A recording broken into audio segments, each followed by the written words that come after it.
वर्ष 2026 में कुछ बड़ा होने के 5 संकेत मिल रहे हैं। मेष राशि वालों के लिए जो अंतिम संकेत है वह खास हो सकता है। दोस्तों नमस्कार, मैं मयंक त्रिपाठी नव ज्ञान ज्योतिष चैनल पर आप सभी दर्शकों का हार्दिक स्वागत करता हूं। मेष राशि वालों का वर्ष 2026 कैसा बीते गया, क्या क्या शुभ फल और अशुभ फल आपको मिलने वाले हैं वर्ष 2026 में, इस वीडियो में यह जानकारी मैं देने का प्रयास करूंगा।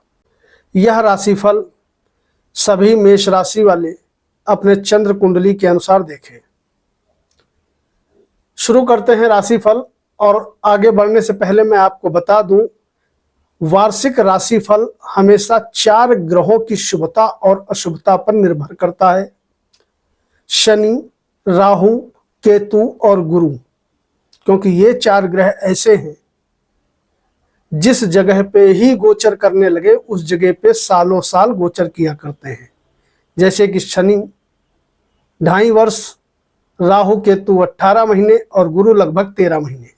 लेकिन वर्ष 2026 में गुरु 2 बार राशि परिवर्तन करेंगे।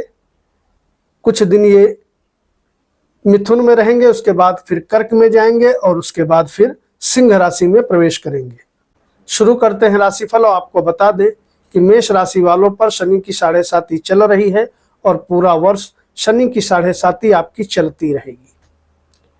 गुरुदेव बृहस्पति ये शुरुआत में मिथुन राशि में गोचर कर रहे हैं, फिर 2 जून से ये कर्क राशि में गोचर करने लगेंगे और फिर 31 अक्टूबर से ये सिंह राशि में गोचर करने लगेंगे। ये रहेगी गुरु की पोजीशन। राहु और केतु लगभग पूरा वर्ष अपने ही स्थान पर रहेंगे। राहु 11 नंबर में यानी कि कुंभ राशि में और केतु सिंह राशि में। लेकिन राहु 5 दिसंबर को राशि परिवर्तन करेंगे, तब राहु मकर राशि में चले जाएंगे और केतु जो है ये चले जाएंगे कर्क राशि में। ये रही इन 4 ग्रहों की पोजीशन। अब शुरू करते हैं राशिफल। नौकरी करने वालों के लिए स्थिति वर्ष पर्यंत अच्छी बनी रहेगी, कहीं कोई दिक्कत वाली बात नहीं है, क्योंकि कुछ दिन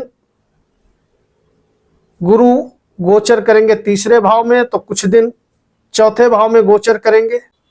नौकरी आपकी ठीक ठाक बढ़िया चलती रहेगी, उसमें कोई दिक्कत नहीं है। तो नौकरी करने वालों के लिए बीच बीच में जॉब अपॉर्चुनिटीज भी मिलती रहेंगी। अगर आप बदलाव वगैरह चाहते हो उसकी जानकारी मैं मासिक फल में देता रहता हूं। व्यापारियों की अगर स्थिति देखें तो व्यापार के लिए गोचर ठीक है। व्यापार में किसी भी प्रकार की कोई भी दिक्कत होते हुए मेष राशि वालों को दिखाई नहीं पड़ेगी। अगर विद्यार्थियों की बात करें तो विद्यार्थियों के लिए भी उच्च शिक्षा में लाभप्रद स्थिति बनी हुई है। लेकिन अगर प्रेमी जोड़ों की बात करें तो प्रेम में सफलता आपको कतई नहीं मिल पाएगी, क्योंकि वर्ष पर्यंत केतु पंचम में बैठेगा, राहु का भी प्रभाव पंचम पे रहेगा। तो प्रेमी जोड़ों के लिए दिक्कत हमेशा इन 2026 में होते हुए दिखाई पड़ेगी। अब बीच में कोई शुभ ग्रह आकर के योग बनाएगा तो उसकी जानकारी मैं समय समय पे मासिक राशिफल में देता रहता हूँ। वैवाहिक जीवन की अगर स्थिति देखें तो वैवाहिक जीवन आपका सुंदर चलेगा। अभी विवाह होने के योग आपकी कुंडली में बने हुए हैं पूरा मई तक।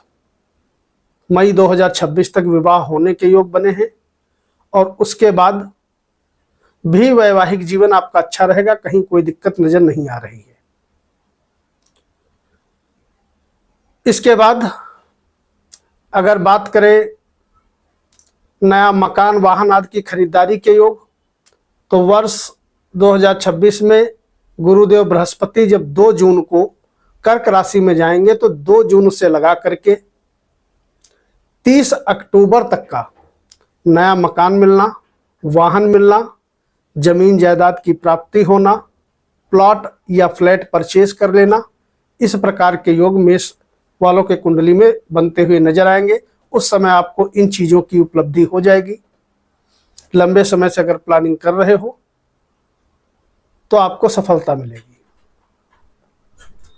इसके अलावा बात करें अगर संतान प्राप्ति की, तो अगर आपके एक भी बच्चे नहीं हैं तो मान के चलो तब तो संतान प्राप्ति अभी होते हुए दिखाई नहीं पड़ेगी।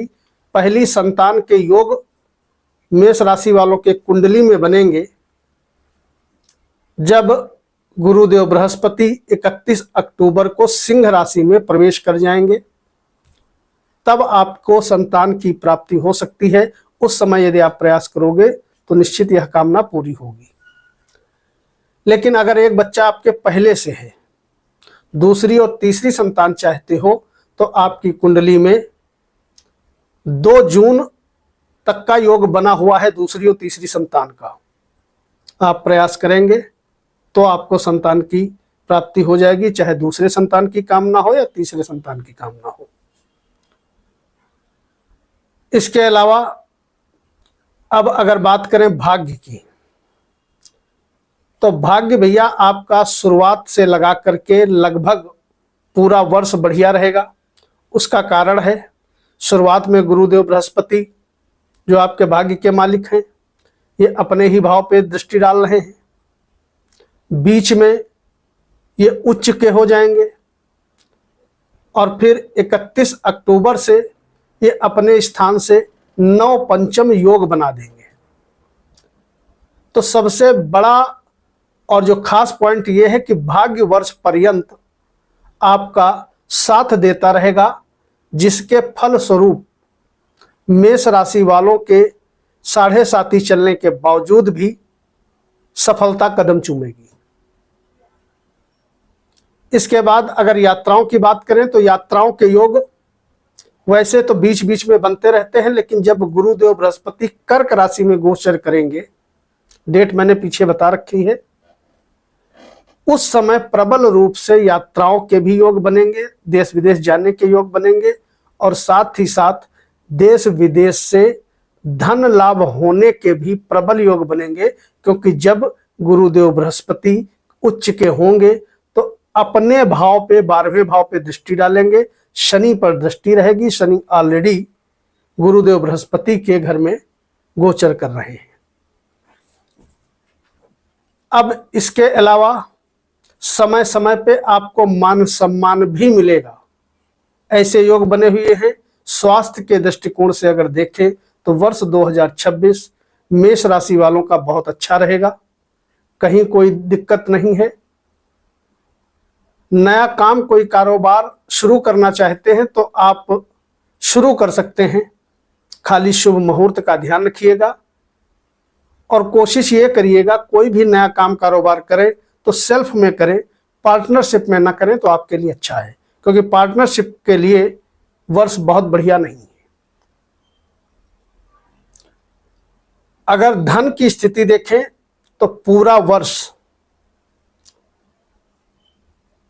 राहु आपके 11वें भाव में बैठा रहेगा और ये बताने की जरूरत नहीं है कि राहु केतु गुरु या शनि में से कोई एक ग्रह अगर 11वें भाव में बैठ जाए वर्ष पर्यंत तो आर्थिक स्थिति वर्ष भर अच्छी बनी रहती है, किसी भी प्रकार की कोई दिक्कत नहीं होती। उधर शनि 12वें भाव में बैठ करके निरंतर शत्रुहंता का योग मेष राशि वालों की कुंडली में बनाए हुए है, जो कि लंबे समय तक का बना रहेगा। इसका भी फायदा आपको मिलता रहेगा। अगर दुश्मन ज्यादा है, कोर्ट कचहरी वाद विवाद में फंसे रहते हो, तो कहीं ना कहीं आपको निश्चित तौर पे लाभ मिलता हुआ दिखाई पड़ेगा। लंबे समय के लिए अगर कहीं पर भी निवेश करते हो या करना चाहते हो तो तारीख नोट कर लीजिए, 2 जून से लगा करके 30 अक्टूबर तक का जो समय रहेगा वो आपके लिए गोल्डन पीरियड रहेगा निवेश के पर्पज से। चाहे वह निवेश जमीन जायदाद में करते हो लंबे समय के लिए या शेयर सट्टे में निवेश करते हो, तो लंबे समय के लिए अगर निवेश करोगे तो स्थितियां आपके पक्ष में बनते हुए नजर आएंगी। ओवरऑल अगर देखें तो सभी विषयों में मेष राशि वाले लकी रहेंगे, सभी काम आपके सुगमता से बनते चले जाएंगे। हनुमान चालीसा या बजरंग बाण का एक बार पाठ 24 घंटे में करना आपके लिए अनिवार्य रहेगा। अगर आप पाठ नहीं कर सकते हो तो घर से निकलते समय जो भी आपके नियरेस्ट मंदिर हो नजदीक में, हनुमान जी के दर्शन करते हुए अपने काम पे चले जाइएगा। वर्ष भर तरक्की आपके कदम चूमेगी। वीडियो को लाइक करके कमेंट बॉक्स में अपने इष्ट देवता का नाम लिखिएगा। मयंक त्रिपाठी को अनुमति दीजिए। नमस्कार।